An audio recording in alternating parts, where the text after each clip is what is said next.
साथियों, जय हिंद। डॉक्टर संग्राम पाटिल बात कर रहा हूँ। हाल ही में हमारे प्रसिद्ध अभिनेता बॉलीवुड के इन्होंने एक स्टेटमेंट किया है प्रेस कॉन्फ्रेंस में कि हमारा जो इतिहास है, जो देश में सिखाया जाता है, उसमें आक्रमणकारियों का ज़्यादा इतिहास सिखाया जाता है और हमारे राजाओं का इतिहास नहीं सिखाया जाता है। तो इसके कई मायने हैं। मुझे शशिर थरूर जी जो है, हमारे देश के एक जाने माने बड़े इंटेलेक्चुअल नेता है, कांग्रेस पार्टी के मिनिस्टर भी रह चुके हैं ये। इनकी एक बात याद आती है, मैंने उनके इंटरव्यू में सुना था उनको। वो कहते हैं कि जब मेरे बच्चों को सिटीजनशिप चूज करने की पारी आई तो उन्होंने भारत देश की सिटीजनशिप छोड़ दी और जो वेस्टर्न कंट्री में जहाँ भी है वहाँ की सिटीजनशिप ले ली। तो इसका मतलब ये था कि उनका लगाव उस देश से ज़्यादा था, भारत देश से कम था। तो उन्होंने सोनिया गांधी के बारे में कहा था कि जब उनको वक्त आया डिसाइड करने का कि उनको इटली वापस जाना है या इंडिया रुकना है, तो उन्होंने इंडियन सिटीजनशिप ले ली। तो उनका झुकाव जो था, लगाव जो था, वो भारत के प्रति था, ज़्यादा था, इटली के प्रति कम था। हालांकि उनकी वो जन्मभूमि है तो उनको लगाव होना स्वाभाविक है। तो वैसे ही कुछ जो इंडियंस बाहर आ जाते हैं, एनआरआई बन जाते हैं, और इनमें से ज़्यादातर लोग जब उनको क्वालिफाई हो जाते हैं वहाँ के देश की सिटीजनशिप लेने के लिए, तो वो भारत की नागरिकता छोड़ देते हैं और वहाँ की अमेरिका हो, ब्रिटेन हो, ऑस्ट्रेलिया हो, वहाँ की नागरिकता ले लेते हैं। उनमें से एक है अक्षय कुमार। अब इनको नागरिकता किस आधार पर मिली है कनाडा की मुझे पता नहीं, लेकिन ये इंटरनेट से जो पता चलता है कि ये 2011 तक भारतीय नागरिक थे। उसके बाद में ये अब भारतीय नागरिक नहीं रहे हैं और भारत सरकार एक ओवरसीज सिटीजनशिप ऑफ इंडिया करके OCI देता है। ये प्रॉपर सिटीजनशिप नहीं होती है, ये परमानेंट वीज़ा होता है। इसमें कई सारे अधिकार छीन लिए जाते हैं, तो ये प्रॉपर नागरिक नहीं रहते हैं आप। इसका मतलब ये होता है कि आप जिस देश की आपने नागरिकता ले ली उसको ज़्यादा आप प्रेफर करते हैं, वो आपका प्रथम देश है और ये परमानेंट वीज़ा इंडिया के लिए ले लिया क्योंकि आपका ओरिजिन इंडिया से था। तो ये भारत की नागरिकता छोड़कर कैनेडियन नागरिक बनने वाले कनाडा कुमार है अक्षय कुमार। उनकी पर्सनल मैटर है, मैं उसके लिए उनको कोई दोष नहीं दूंगा। ये पर्सनल चीज़ है, कहाँ आप काम करें, क्या खाए, क्या पहने, कौन से देश की नागरिकता ले, तो that is his personal view, no criticism. ये फोटो देखिए, इसमें ट्वीट देखिए।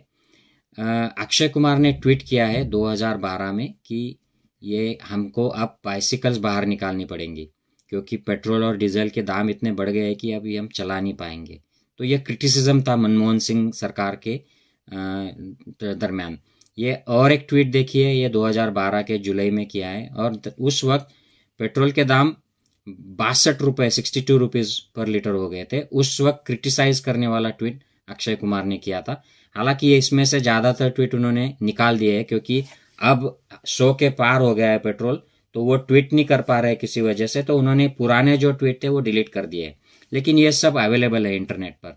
ये फोटो देखिए जहाँ पर ये हमारे विश्व प्रसिद्ध प्राइम मिनिस्टर है, उनके साथ में अक्षय कुमार जी ने एक इंटरव्यू किया था जिसमें उन्होंने काफ़ी सारे अहम सवालों पर, प्रश्नों पर चर्चा की थी। जैसे मोदी जी आम कैसे खाते हैं, काट कर खाते हैं या चूस कर खाते हैं, गुठलियाँ फेंक देते हैं या वो भी खा लेते हैं। इस प्रकार की कुछ इंटरव्यू हुई थी। मैंने कुछ देखा नहीं है, मैंने सिर्फ वो श्याम रंगीला का जो उसका क्रिटिसिज्म है वीडियो वो देखा है। इसके बाद फार्मर्स एजिटेशन जो साल भर से ज़्यादा चला था, उसमें अक्षय कुमार जी का एक भी ट्वीट मैंने फार्मर्स के लिए कोई कंसर्न जताने वाला एक भी नहीं देखा था।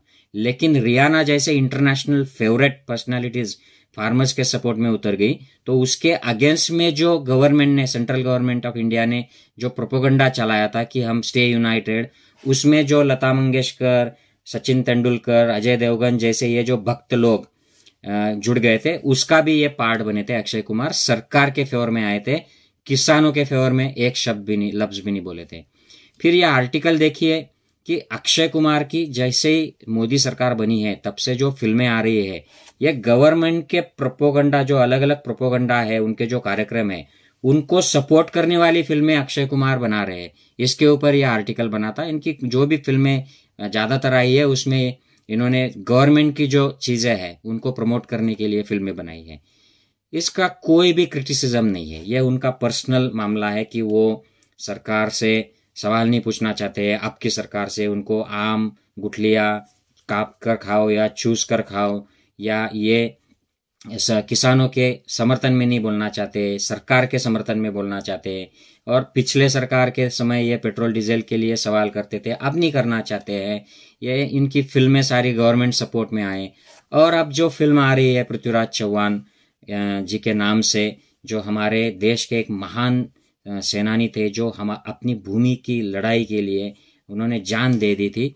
और ये बहुत बड़ा नाम है, बड़ा इंस्पिरेशनल नाम है। मैं तो बचपन से सुनता हूँ ये कहानियाँ। हमारे जो पूर्वज रहे थे वो राजस्थान से थे, और 13वीं सदी में वो गुजरात और नॉर्थ ऑफ महाराष्ट्र में ऐसे माइग्रेट हो गए। तो हम ये कहानियां बचपन से सुनते हैं कि हमारे पूर्वज ऐसे थे, हमारे महाराणा ऐसे थे। तो बड़ी अच्छी बात है। लेकिन कश्मीर फाइल्स की तरह ये फिल्म भी एजेंडा फिल्म न बने, क्योंकि राजपूतों का जो इतिहास है ये बड़ा गौरवशाली, बड़ा प्रेरणादायी, मातृभूमि की रक्षण के लिए ऐसा लड़ा हुआ वीरों का, जवानों का, राजाओं का, सैनिकों का ऐसा इतिहास है। राजपूतों ने अपनी जान दिए। राजपूत जो महिलाएं थी उन्होंने अपनी इज्जत बचाने के लिए जब राजा मारे जाते थे तो ये जान दे देती थी। ऐसा ये स्वाभिमानी इतिहास है। तो ये जो इतिहास है राजपूताना का, ये हिंदू मुस्लिम बनाने की जो कसरत कुछ इतिहासकार करते हैं, कुछ राजनीतिक पार्टियां करते हैं, और आजकल ये बॉलीवुड वाले भी करने शुरू हो गए हैं, ये ऐसे नहीं है। इतिहास में लड़ाइयाँ हिंदू और मुसलमान बन के नहीं लड़ी गई थी। ये लड़ाइयाँ ये राष्ट्र के लिए लड़ी गई थी, राज्य के लिए, राज्य विस्तार के लिए लड़ी गई थी। मैं आशा करता हूँ कि ये जो सम्राट पृथ्वीराज नाम की मूवी आ रही है ये एजेंडा प्रोपोगंडा मूवी ना हो, क्योंकि राजपूत इतिहास ये राजनीतिक प्रोपोगंडा की चीज नहीं है। राजपूत इतिहास is a very very important part of India's history. तो साथियों, इस मूवी के प्रोपोगंडा में अक्षय कुमार जी ने कहा है कि हमारे राजाओं का इतिहास कम सिखाया जाता है इंडिया में, और आक्रमणकारियों का इतिहास ज्यादा सिखाया जाता है। अब आक्रमणकारी और हमारे राजे, ये बात जो है ये ब्लैक एंड व्हाइट नहीं होती है साथियों। ये सिर्फ आपको जो ब्राह्मणवादी इतिहास है उसमें दिखाई देगा, या ये जो व्हाट्सएप यूनिवर्सिटी के अंधभक्त है इनके दिमाग में ये कंसेप्ट दिखाई देगा कि आक्रमणकारी और हमारे, ऐसा कुछ नहीं है। भारत भूमि पर जो भी आज मनुष्य अस्तित्व में है उनके पूर्वज बाहर से आए हुए हैं। ये अगर आप माइग्रेशन की, वर्ल्ड के माइग्रेशन की अगर कोई इवोल्यूशन की हिस्ट्री देखेगा तो 60,000 साल से ये अफ्रीका से माइग्रेट हो रहे हैं। लेटेस्ट माइग्रेशन जो हुआ था वो 2-2.5 हजार साल पहले हुआ था। मोहनजोदड़ो और हड़प्पा की जो संस्कृति नष्ट होती है वहां पर लास्ट माइग्रेशन हुआ है, जिसको आर्यन माइग्रेशन कहा जाता है। ये बहुत बड़ा टॉपिक है। तो ब्लैक एंड व्हाइट कुछ नहीं होता है। और दूसरी बात यह है कि आज का कोई भी इंडियन शुद्ध रूप से ब्राह्मण, क्षत्रिय, वैश्य, शूद्र, अस्पृश्य या आदिवासी नहीं है, सब मिक्स्ड है। तो ये 60,000 साल से मिक्सिंग होते आ रहा है, तो कोई भी प्योर नहीं है, ये साइंटिफिकली प्रूवन है। तो ऐसे हालात में ऐसे कहना कि आक्रमणकारी और हमारे, क्योंकि जो अब हम हमारे कह रहे हैं वो भी कभी किसी जमाने में कुछ सेंचुरीज पहले बाहर से आए थे, तो वो भी आक्रमणकारी ही थे। तो हमारे और आक्रमणकारी ऐसा कुछ नहीं होता है। भारत के इतिहास में अंग्रेज अगर हम छोड़ दे तो उसके सिवा बाकी जो भी आक्रमणकारी आए या माइग्रेंट्स आए वो सब भारत में बस गए। सिर्फ अंग्रेज ही ऐसे हैं जो वापस चले गए। तो यहाँ के इस भूमि के आदिवासी हो या द्रविडियन हो, आज जो अंडमान में बसे हुए अंडमानीज जिनको हम बोलते हैं आदिवासी, ये सबसे पहले आने वाले लोगों में से है, 60,000 70,000 साल पहले। तो ये प्योर लोग है, ये यहाँ के मूल निवासी है। उसके बाद में जो भी माइग्रेशंस हुए हैं वो फिर क्षत्रिय हो, ब्राह्मण हो, वैश्य हो, शूद्र हो, ये सब बाहर के लोग हैं। और सिर्फ इनका आने का जो काल रहा है वो अलग अलग रहा है। So but there is no black and white. ये मिक्सिंग होता रहा, कल्चरल मिक्सिंग होता रहा, फिर रिलीजियस जो कंसेप्ट थे उनका भी मिक्सिंग होता रहा, और ये आज की इंडिया बनी है। तो साथियों, ये 8वीं का सीबीएसई का सिलेबस है, ये इनकी इंडेक्स है। इसमें कोई भी ऐसे एक तरफ कोई झुकाव नहीं है कि अपने या बाहर वाले, इनका ये बहुत बैलेंस्ड सिलेबस है। ये 9वीं का देखिए, ये भी कोई भी ऐसा यहाँ पर मुगल या औरंगजेब हो या और कोई लोधीस हो या तुगलक हो, इनके बारे में या का ज़्यादा दिया है। और लोकल जिनको हम मानते हैं वैसे वो भी लोकल नहीं है, कोई भी यहाँ का लोकल नहीं है इंडिया का, ये कोई भेदभाव नहीं है। आप ये 10वीं की CBSE की किताब लीजिए, इसकी इंडेक्स देखिए, ये भी एकदम क्लियर कट बैलेंस्ड हिस्ट्री का इसका इंडेक्स है। ये 11वीं का CBSE का है, इसमें भी ये जो अलग अलग पार्ट्स में ये हिस्ट्री दी गई है 3 पार्ट्स में, इसमें भी कोई भी झुकाव एक तरफ नहीं है, हिंदू मुसलमान या ब्राह्मीण गैर ब्राह्मीण ऐसा कोई भी नहीं, मुझे नहीं दिखाई देता है। और ये हमारे स्टेट बोर्ड की, महाराष्ट्र के स्टेट बोर्ड की किताबें हैं। इनके स्टेट बोर्ड के जो किताबों के जो इंटेलेक्चुअल्स होते हैं, जो बोर्ड होता है, इनमें भी ऐसे नहीं है कि कोई मुसलमान लोग हैं या कांग्रेस के लोग हैं या कोई और सेक्युलर पार्टी के लोग हैं, ऐसा कुछ नहीं है। ये सब इंटेलेक्चुअल सिलेक्टेड होते हैं और ये बैलेंस तरीके से प्रयास करते हैं। कुछ लोग इसमें रहते हैं, अपनी अपनी एक फिलॉसफी लेकर चलते हैं और वो कुछ मसाला उसमें घुसेड़ने का प्रयास करते हैं, लेकिन इन किताबों में ऐसे कोई दिखता नहीं है। हालांकि हमारे महाराष्ट्र के किताबों में सारा झुकाव ये छत्रपति शिवाजी और मराठा इतिहास पर है, बाकी जो इतिहास है वो बहुत कम है। मैंने फिर सोचा कि चलो यूनिवर्सिटी के कुछ सिलेबस देखते हैं, तो JNU जिसके ऊपर ये हमलावर रहते हैं भक्त लोग, भाजपा, RSS, गोदी मीडिया, उनका MA का हिस्ट्री का सिलेबस आप देख लीजिए।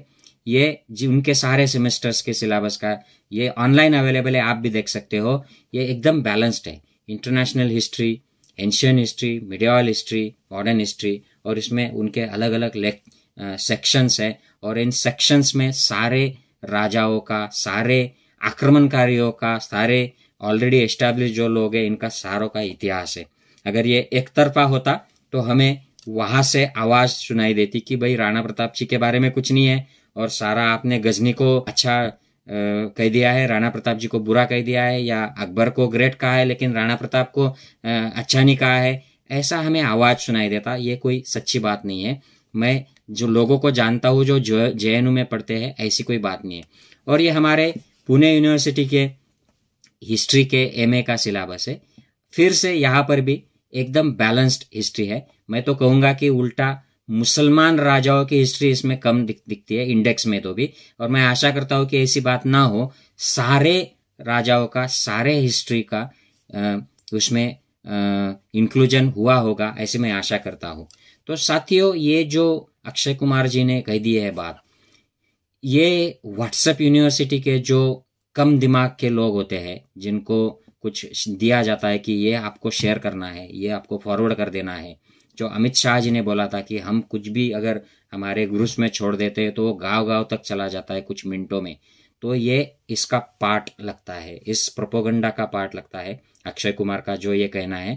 कांग्रेस के ज़माने में गवर्नमेंट पे अटैक करते थे ये, और अब चुप है और गवर्नमेंट के प्रशंसक है, और ये ऐसी उल्टी सीधी बातें इतिहास के बारे में कहते हैं। ये ब्लैक एंड व्हाइट में चीज़ें देखने की इनको आदत है, इसलिए ये लोग ऐसे ही समाज में कीचड़ फैलाएंगे, समाज में द्वेष का जहर फैलाएंगे। जैसे कश्मीर फाइल्स वालों ने बस मुसलमानों को बदनाम कर दिया वहाँ पर, और अब जो वहाँ आतंकवादियों को उन्होंने इग्नाइट कर दिया, इरिटेट कर दिया, और वो खुन्नस निकालने के लिए वहाँ के हमारे कश्मीरी पंडित भाई बहनों को निशाना बना रहे हैं। अब ये लोग कुछ नहीं करेंगे, अब चुप बैठ जाएंगे। जब मूवी निकली थी तो मुसलमानों को दोष देने के लिए ये सारे रास्ते पर उतर गए थे, उसका मूवी का प्रचार कर रहे थे, प्राइम मिनिस्टर से लेके ये RSS BJP के नीचे वाले भक्तों तक। वैसे ही अब ये पृथ्वीराज चौहान जी की जो मूवी आ रही है, इसके ऊपर भी ये करने का प्लान रखते हैं, और इसकी शुरुआत ये कैनेडियन कुमार जो है अक्षय कुमार, इन्होंने शुरू की है, और उन्होंने कहा है कि हमारे राजा और आक्रमणकारी राजा।